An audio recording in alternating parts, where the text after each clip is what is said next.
আজকে আমি অদ্ভুত সব খাবার দিয়ে ইফতারি করব, কিন্তু শেষেরটা খাওয়ার পর আমার সাথে এরকম কিছু একটা হবে এটা আমি ভাবতেও পারি নাই।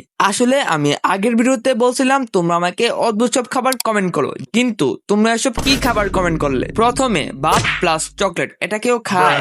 এরপরে মুড়ি প্লাস চা, এটা ইফতারিতে খায় না কিন্তু নর্মালি খাওয়া যায়। এরপরে সবচেয়ে ভয়ঙ্কর কলা প্লাস চাটনি। কি ভাই, মারার ইচ্ছা আছে নাকি? মারার ইচ্ছা থাকলে কিছু করার নেই, তোমরা বলছো খাইতে তো হবেই। তো এগুলো খাওয়ার জন্য আমি ইফতারে অপেক্ষা করতেছি। কিছুক্ষণ পরই মাগরিব আজান দিয়ে দিল, এই জন্য আমি প্রথমে পানিটা খেয়ে রোজাটা ভাঙলাম। রোজা ভাঙার পর প্রথমে চা প্লাস মুড়ি ট্রাই করলাম, এটা ঠিকঠাক। এরপরে ভাত প্লাস চকলেট, আল্লাহ জানে কি হয়। এটা আহামরি ভালো না আবার খারাপও না, কোনো মতে খাওয়া যায়। এরপর সবচেয়ে ভয়ঙ্কর কলা প্লাস চাটনি। আল্লাহ, আমি যদি মরে যাই তুমি আমাকে বাঁচাইও।